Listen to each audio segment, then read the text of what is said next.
This is another movie lingo discussion. I'm Eddie Lingo. I'm Kendall. I'm Iris. Oh, Steph Cupcake. And today we're going to talk about Black Mass with Johnny Depp.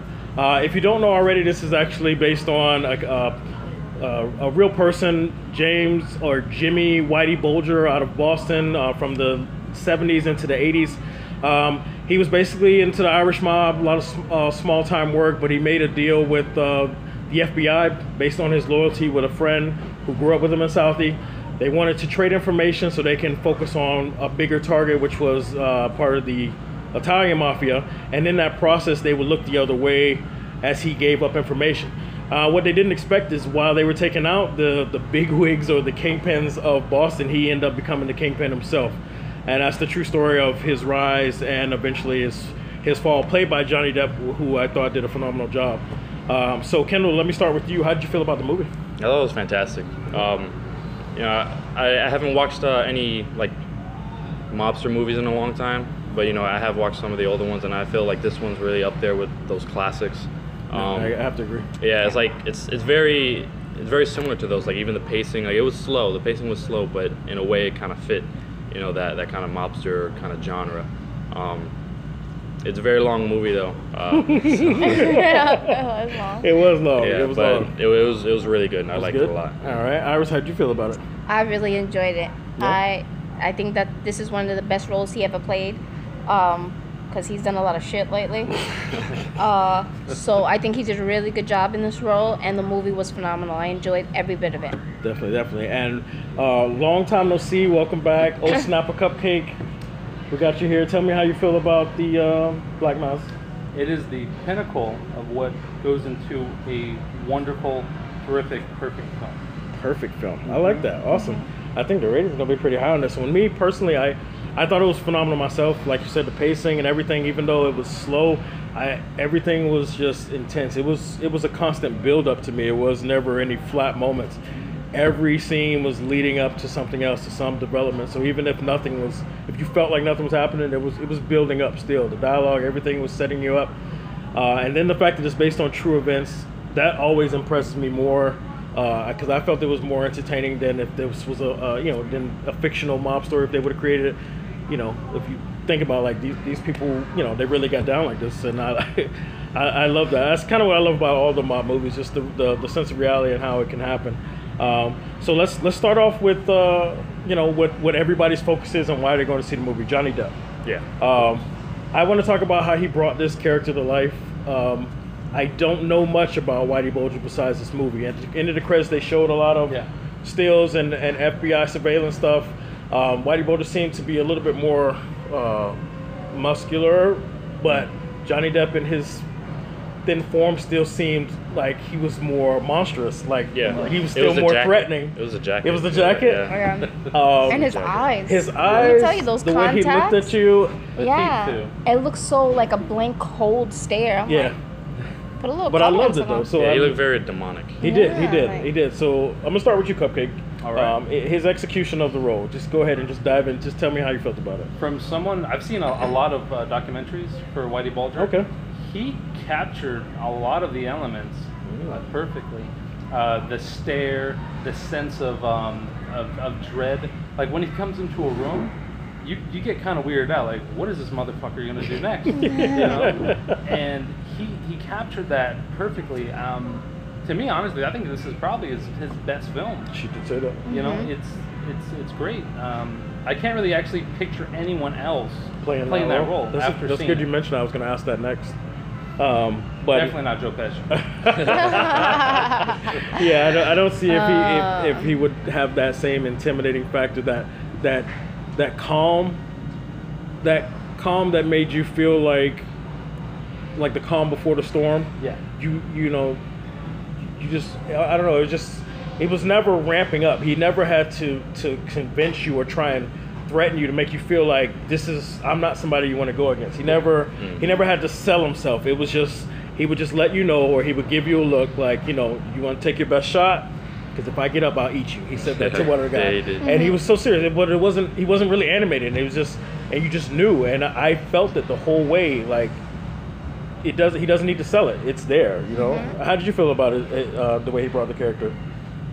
He was creepy. Like, I completely agree about Joe Pesci not being able to play the part. Even because he's too Italian. There is no way in hell I could see him playing an Irish. It was Irish mob. Irish mob role. But yeah, like, and you know what? It had to do mostly with his demeanor, the way he carried himself throughout the entire movie. And I think what really brought the creepiness was those eyes. Yeah. Whatever contacts they picked, like, I mean, I understand the guy had like really piercing blue eyes, but for him they just look so creepy. It's like, I remember there's one scene where he's sitting at the table, and I think it's during the holidays where he's at his brother's house, and you see him laughing because they're talking about something, and it's like, I swear, it looks like the blue in his eyes blends in with the white. Like, he has no eyes there. Right, and I'm like a zombie almost. Yeah. But he was definitely alive. Yeah, I'm like, oh my God, your eyes just look so creepy. Like, I don't even want to look at you in the face. Yeah. But So, but I think he did a phenomenal job with the role. I mean, I can't think of anybody else that I would pick to do that part. Nice. And how about you, Kendall? How'd you feel about him playing Whitey Bulger, and could you see anybody else? I couldn't see anybody else. He did great. He caught that creepiness. That his presence was like, intimidating, and you know what it was for me. It was his voice, his like low gravelly kind of, like evil kind of voice. Yeah, and you never really know what he was. Yeah, you thinking. never really. His tone is like, you don't know if he's joking, if he's serious. Like, Yeah. he talks about some effed up shit, man. Yeah. Yeah, and the way he killed Tommy. Yeah, but he was fantastic. It was weird though, because I couldn't really see Johnny Depp doing that before.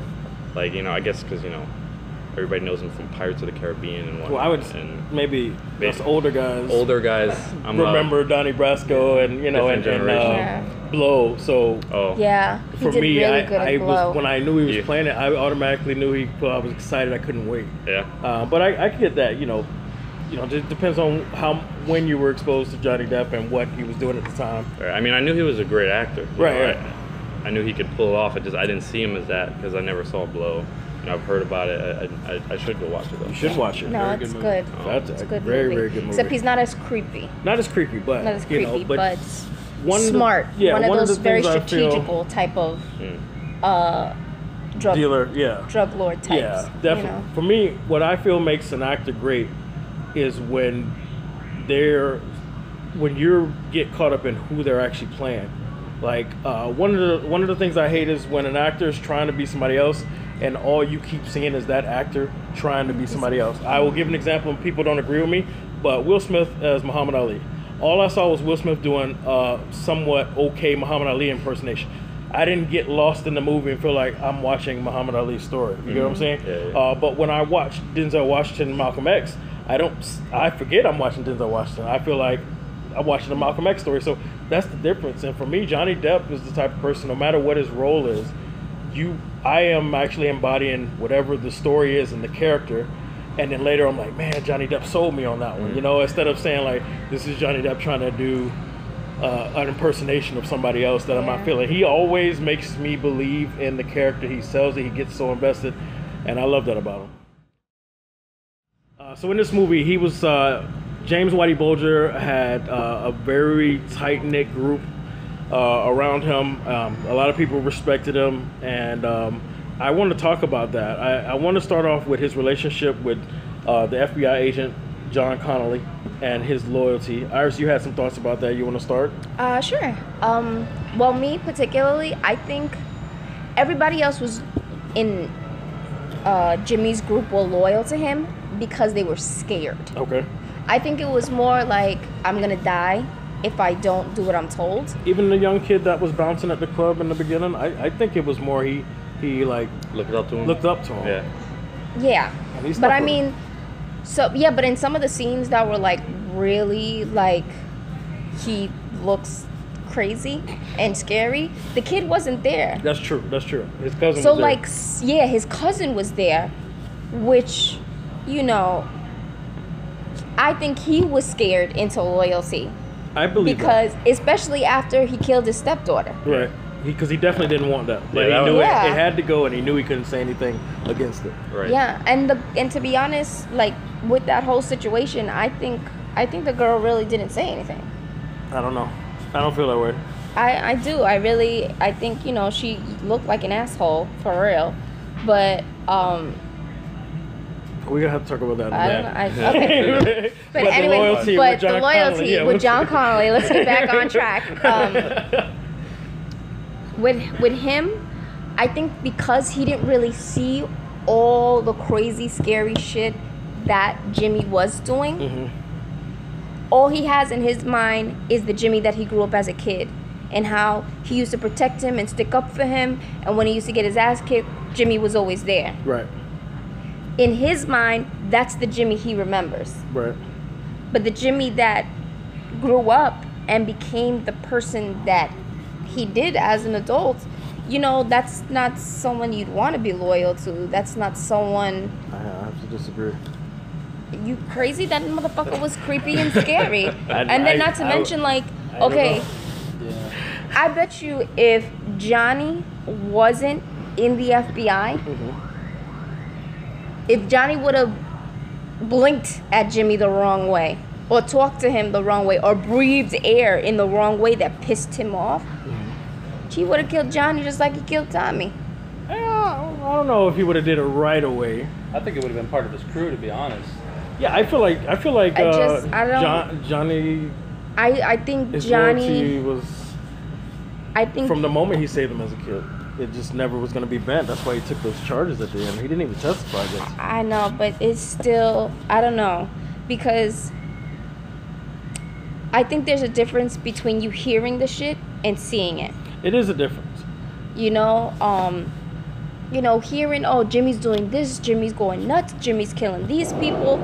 I mean, Jimmy was, you know, all I'm super Irish, I'm the Irish mafia, you know, I'm head nigga in charge. But at the same time, he has no problem killing his people. That's true. If you piss me off, I don't know if it's pissing talk off. to though. me I the don't- wrong I don't way, think it's just and I'm gonna pissing shoot off. you in your fucking head. I think he gives fair warning. Fair warning. Yeah, like Subtle, but- it's subtle. Yeah. It's fair warning. I don't think it's just immediately. Tommy from got pissed one fair warning, and then he apologized. He did one, though. But he got one. He got one. He got one. He disrespected. No, And no, then but he he's- didn't. He shut the apologized hell after up. he still stepped beyond that warning. Yeah. He said, "Watch your mouth," and then he said, "You know what? Go fuck yourself." And Yeah. so that was his warning. And then they got up into each other's face. He had already crossed the line. It was too late I then. know, but that's still not a reason to kill But it him. was in front of everyone. So if Jimmy Oh my didn't god, you make a- embarrassed me in front of everybody, so now I gotta But shoot you you know in your fucking their head. business ventures I are think it based on would've been- reputation and who they allow to step on them. You don't want to. If you're gonna take that path in life, you got to make sure people know I'm on that DFW list. Don't fuck with. I Yeah. know, but I think Tommy deserved a serious ass whooping to get his shit fucked up and But- sent to the hospital. Tom deserved that. But no, Tommy did not deserve You to can't. die. You can't be in my crew. Well, did. yeah, you There can't be in my no, crew. you can't have any half measures. Yeah. The You second you make a can't. half measure, I you know, guess people I'm walk just all over I'm you. not that evil and vindictive. All I right. think that's what it is. Maybe Unlike that's the what it is. rest of my teammates. So, but at the end, everybody made some type of a deal. Yeah. They did, but John Connolly didn't testify to anything, even though he could have shortened his time. And he took 40 years, and he didn't even kill the guy. For me, that's not fear. That's loyalty. I mean, if you think about all the other guys that cut a deal, they, Yeah, they no, didn't no, get that's what I'm killed. saying. John is the only one I Oh, felt okay. like was actually loyal because, Yeah, he you know, took he 40 wasn't years. scared. He didn't, but then again, he didn't really see everything that was going on. And I mean, maybe you guys are right. Maybe he wouldn't have given a shit either way. I don't think so. Yeah, 'cause But he was willing to lose his marriage. And but I everything think that's to the be loyal only to the only person that was truly loyal to him true. out of all of them. And I think everyone else, it was just really fear. So let's talk about all the dark and crazy shit that we've seen that not everybody saw. One of the things that, and I know I'm probably going to sound like an evil person, but one of the things that I loved the most about the movie was when somebody was killed, when they did the deed, nobody took off running. I have a problem with you. I'm addressing you. It's broad daylight. You're dead. I'm walking away. Everybody's panic running, and it's just like, this is done. Yeah. Yeah. And I'm walking away. The hitman that he had, the one that was putting his fingers in the peanuts in the beginning, he got a warning, and he never did it again. You know, but when he did his killing, broad daylight. When Johnny Depp went after the guy from Miami who tried to snitch on the highlight deal when they killed, set it up. When he found out Johnny Depp, that was like public shots fired. It wasn't just a one and done. It like everybody could see what's happening. He still just walked away. Yeah. You know, got in his car like, hey, I just bought some groceries. you know what? I gotta say, I give respect to that. That's some hard shit. Yeah, like if I was gonna shoot somebody, I'm just gonna, skip off. And plus, it was a different time back then. You know, now we have like security cameras on everywhere, cell phones everywhere, forensics are if more you want to do that, you thorough. literally gotta wear a mask and. There's also a code there too. I mean, it's like a code of silence. I mean, well, yeah, nobody was South snitching. Towns. Yeah, nobody was snitching back then. People saw him, but no witnesses. I mean, now they offer money for snitching, so don't do anything in front of me because I need that money. I'm just keeping it real. Yeah, nah, I'm not. Don't do anything in front of not me. a snitch. I'm dialing. I'm like, how much is it? Can I get it? I keep my mouth can shut. we swap when whatever. as soon as you arrest? Can I get that check? I take it cash. I got let go for a job once for not being a snitch. Yeah. So, but the scene that you referenced earlier, Cupcake. Let's talk about that. You seem like you agree with me about the stepdaughter. Yes. Saying too much. How did you determine that? What was your feeling on that? Well, let's paint the picture just in case, for some random reason, somebody who didn't see it is watching. It's possible. All right. So his cousin's stepdaughter. Who is something to say? Yeah, she's also a hooker, and they messing around. She gave him oral. They bail her out of jail, and they know they're worried because the cousin told him she may have heard stuff that she shouldn't have. He basically saying she knows too much. Yeah. So now he's worried. That's where he fucked up. He shouldn't have said nothing. But he knew if he didn't and it came out later, the fear. He knew it would be worse for him if it came out later. So he had to make sure he said something to make sure he covered his ass, even though he knew he wasn't gonna like the way it was gonna be covered up. Yeah. All right. So then when Johnny Depp is talking to her, he wants to know what was said. How did you feel about that scene? Tell me. It was very intimidating, to be honest, because you could feel the sense of fear. Mm-hmm. But she was blinded almost. She didn't even care. Well, she didn't have the fear. It was more the cousin that cousin had was the like, fear. Do you know what the fuck's about to happen to you? Yeah. And she's just oblivious to her fate. Right. She's literally sealing her fate with every question she's answering. Yes. Because, I mean, they ask, oh, what do you know about Whitey? Oh, he's a terrific guy. You don't say that.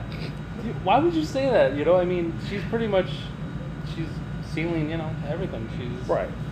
Yeah. I mean, in my personal opinion, every time he grilled her a little more, and she kept saying she didn't say nothing, but then she would say, oh, but I said this. Yeah. Oh, but I said that. And it was nothing incriminating. Yeah. But you just kind of got the sense like if the police were pushing her as much as harder than what he's pushing, she could have eventually like, oh, no.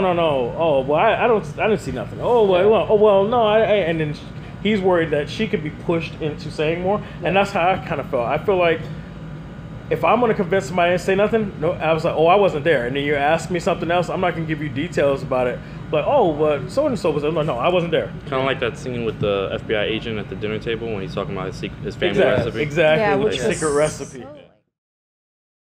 So picking up where we left off, we were talking about the girl, the stepdaughter from the cousin, and that was getting killed. Excuse me, sorry. And you had an opinion about...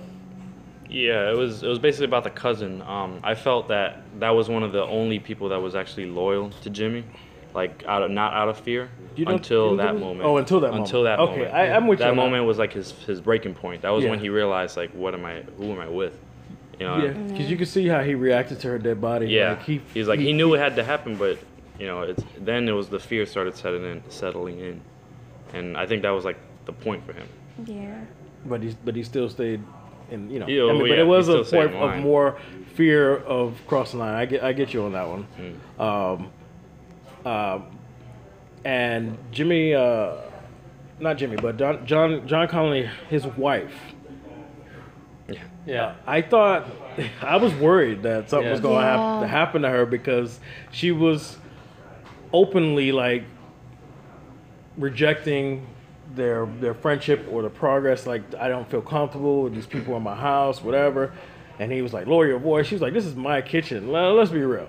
Yeah. That's Johnny Depp's kitchen. I mean, Whitey Bulger's kitchen, because Whitey Bulger was cutting the FBI in on the money they were making, and that's how he got the new house and all stuff. And I hate, you know, anybody can disagree with me, but I hate when people accept all of the benefits but still act, then knowing where the relationship came from. Like he said, like, everything I'm doing got you this house, got you this car, yet you're standing in here complaining about how I'm getting us money. Yeah. If you're gonna enjoy the benefits, shut the fuck up. That's how I feel. Like, if it really bothers you, then you shouldn't accept any of it. Be like, no, that's not me. I don't want no parts of that. But don't enjoy all the benefits and then be talking shit like, get these people out of my house. Like, these people in this relationship got us what we have, and you're enjoying it. You know, so that's just personally how I feel. What were you gonna say? No, I 100% agree. Okay, Let me tell you, because like half of the shit that she was getting, you know what? I think Johnny would have never stepped over boundaries, because he never stepped over boundaries with anybody else's wife, right? Except her. Mm-hmm. And if she would have just been accepting, like, baby, you go do what you do, papa. I'm in the kitchen cooking, right, keeping my mouth shut. I don't give a shit. Exactly. And another thing is, mind your business. Plausible deniability. Exactly. If you don't know nothing, you can't say nothing. Shut the fuck up. Right. Exactly. Perfect. Preach. And Whitey Bulger sensed that. Yeah. I feel like he had a great sense of everything, because he was never around really when they were arguing. But yet he sensed that he needed to instill fear in her. Mm-hmm. He sensed that she could be a problem. And when he approached her and she was talking about how sick she was, and he was feeling her head and ended up feeling so like, oh, you want to check your glands here. And yeah. He really knows how to instill fear in somebody. He did. And but there were plenty of times they could have just shot him in the head and then kept it pushing. Because let me tell you, there were plenty of times, like, he would have checked me, I would have been like, you know what? It does hurt where you're touching. Played that shit off real good. Got my little 22, pop, pop, right there in my fucking house. Now we ain't got no more problems. I don't know if you have no more problems. That's that's the beginning of your problem. Yeah, I mean, Start of them. I don't know. But the only problem she probably would have really had, in my opinion, was Johnny. Because to be honest, I really do believe everybody else was just scared of Jimmy. Okay. And I bet you if Jimmy would have just disappeared, everybody would have been more calma. I'm not saying they wouldn't have still done their little drug thing, their little hustle or whatever, but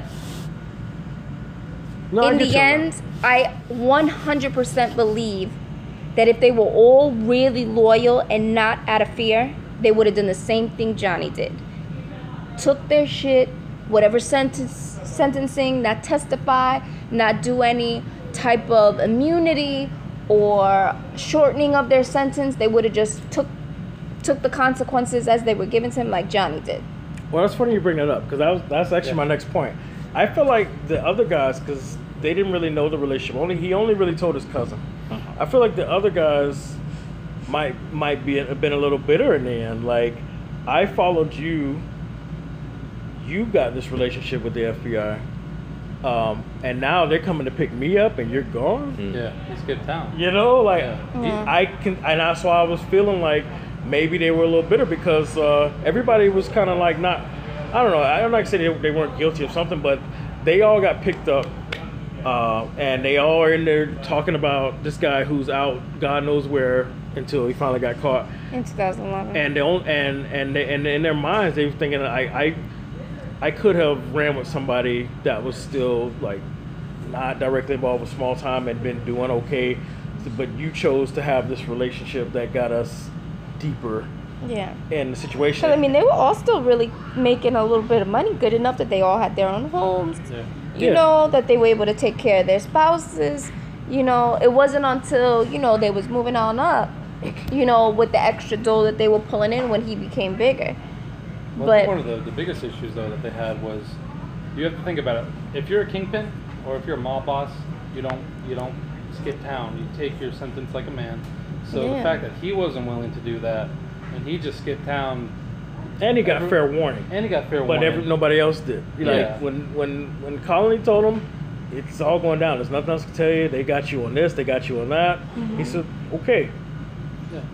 That's it. Everybody else went to jail. He didn't say like, yo, I get your shit. We gotta go. It's over. It's over. It was just he was gone. Yeah. So I mean, pretty much, like I would have done the same thing. I mean, because why am I going to go to jail for? Oh, I would have fucking ratted them out too. Because why am I going to go to jail for 40, 50 years for you when you get to skip town and live a comfortable life? Right. Yeah. Maybe that's I where mean, the- and they didn't. Oh, my. Maybe that's where the loyalty kind of fell off with this crew. Maybe I think so. Maybe they were loyal. Maybe they wasn't Yeah. just out of fear, and that maybe there was fear involved, but maybe it wasn't solely There's a little fear. balance Maybe there maybe. was Yeah. actual loyalty in there, but maybe that You should have told them at some point. It's like the icing on the hey, I'm- cake. yeah, that Like, was you know what? Fuck that was you. the final straw. I felt that way. I thought that was pretty powerful. What's up, Just disappeared like he did, didn't warn anybody, even though he got warning. Because that's me. That's what I would have done. I don't care if they can trace the phone call or whatever. I'm like, listen, they listen to this right now. You need to be already running out the door by the time you hang up this fucking phone. Yeah. Like go. It's over. It's done. Yeah. I've tried to give people fair warning before.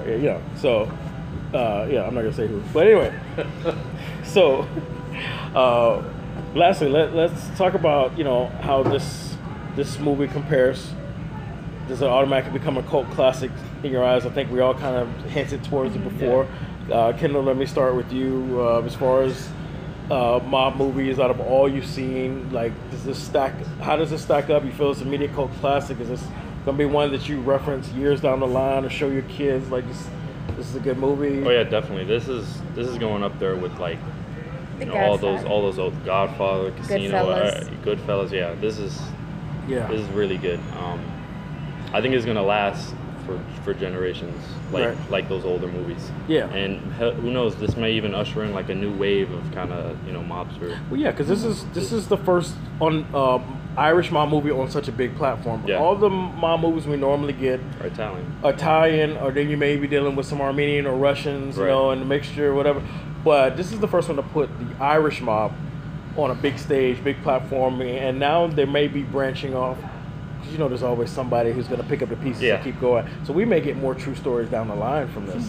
But Cupcake, I'm going to ask you, how do you feel about this? Where does it stack up to you? I think honestly, this is right up there with, just as Kendall says, like all the Martin Scorsese films, Casino, with Donnie Brasco. Donnie Brasco.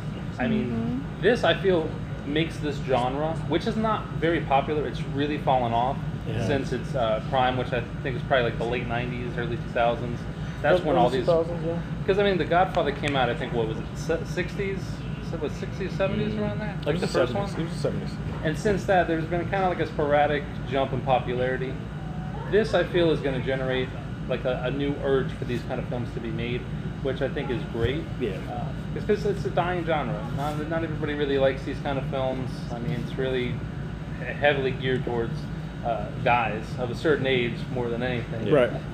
But I think it's a good film. I think it has nothing but positive effects for the genre itself, and also cinematography, because this is a very well-made film. It's very well. As It's a whole. done very well. It was beautiful. And it's just the pacing, everything was great about it. So Iris, how do you feel about this and where it goes? You can tell me in like a minute. I actually agree with what everybody else said. That's it? No, I'm just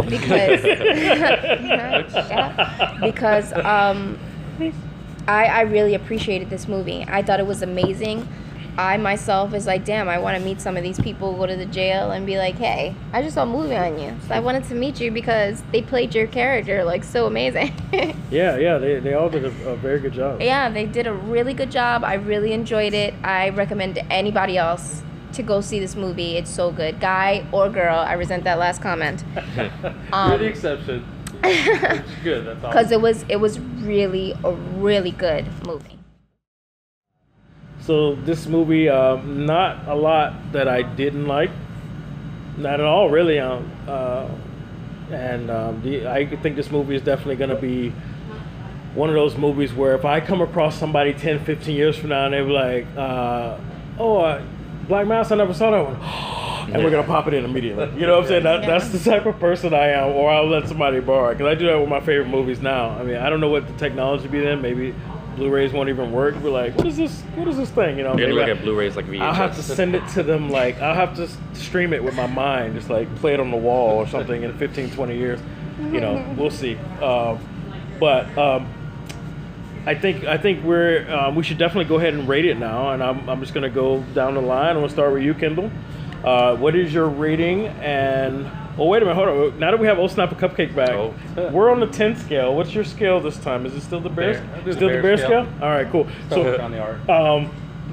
After you give the bear number, Yeah. it's still a number with the bear, right? It's a number with the bear and a reason. Okay, so then we can add that to the numbers. However many bears is okay. Great. So, Kendall, please tell me your rating and why. Well, I want to give it like a 9.5 because I don't feel like I feel like kind of 10, like a 10 whore if I give it another 10 because I gave straight out. I mean, if that's how you feel, that's how you feel. But I keep trying to look for a reason to not like it, and I can't really find one. Even like I say, the pacing is kind of slow, but there's a reason for it. That's the way it should be watched, you know. And even that negative should just kind of turn into a positive. So I'm just going to go ahead and give it a 10. Oh, Yeah. all right, 10. I thought you were really going to try and just not do it just because. But that's awesome. You gave it a 10. Okay. Iris. I as well am gonna give it a 10. Whoa. I thought it was such a good movie. Even with the slow pace, as Kendall mentioned, it works so well because it wasn't like a slow pace that you were like, oh my god, get to the point. Get to it. Like it builds and it keeps you at the edge of your seat. It was so good, and I just that's it. That's all I can say is that it was just so good. Wow. Just lost for words, Iris. Yeah. Damn, the 10 just like it's just so good. Iris lost for words. What? Well, you know, I'm gonna skip myself and All right.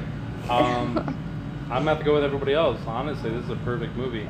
On the bear scale, it's 10 karate fucking bears 10 karate bears. doing cartwheels on a fucking building. So, yeah. Wow. That was a lot of buckins. It's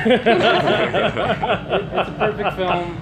I recommend it honestly to anyone that's a fan of, you know, the classic mob movies, Goodfellas, Casino. Really, there's nothing wrong with it. The pacing's great.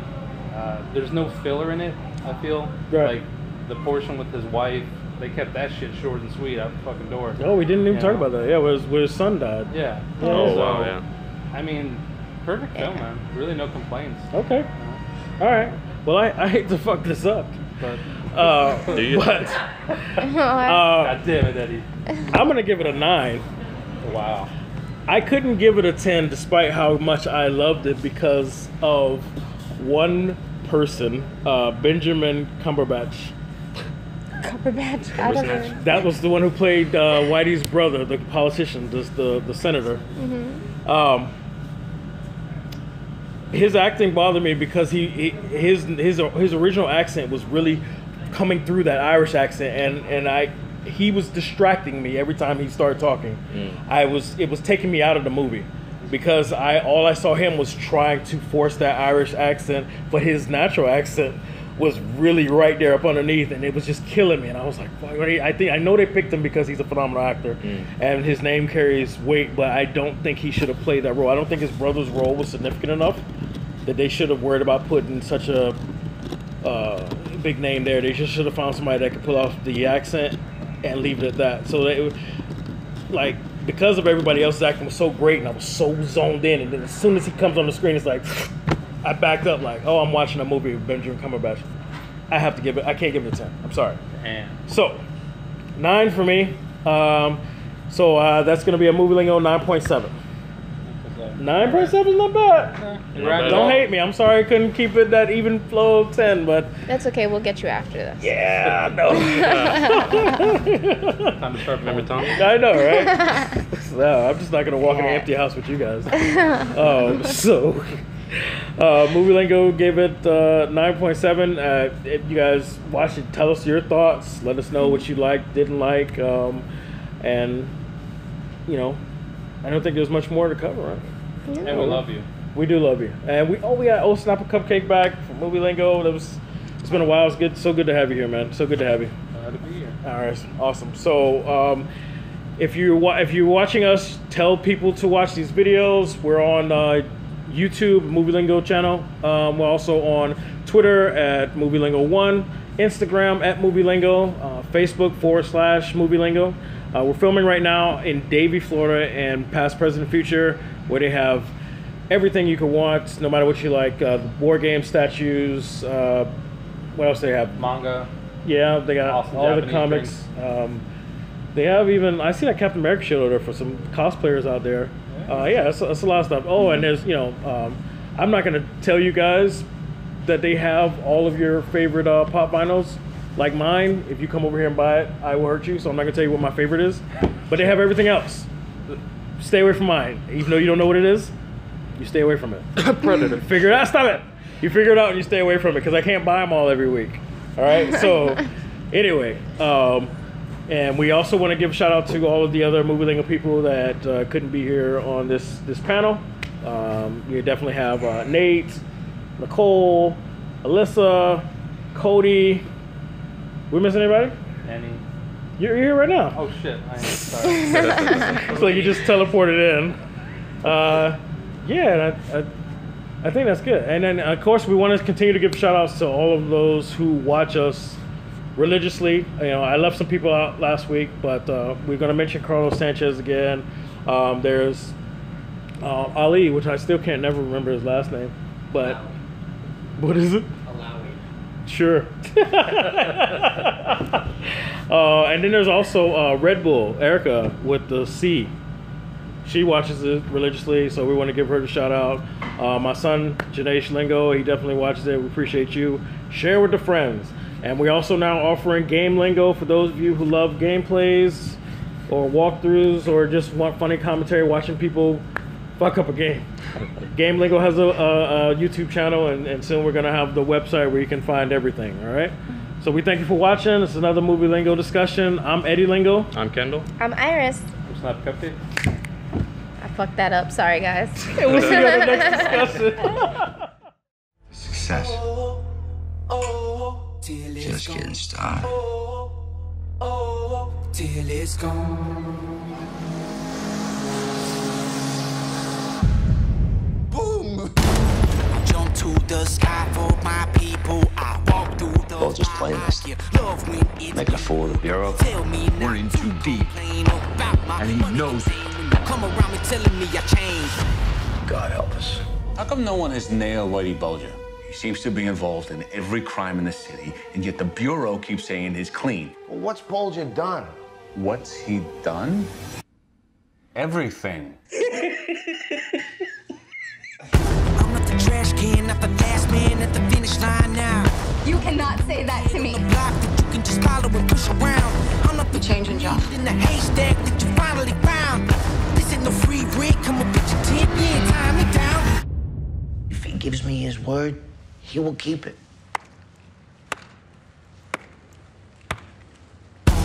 Oh, oh, till it's gone. Oh, oh, till it's gone.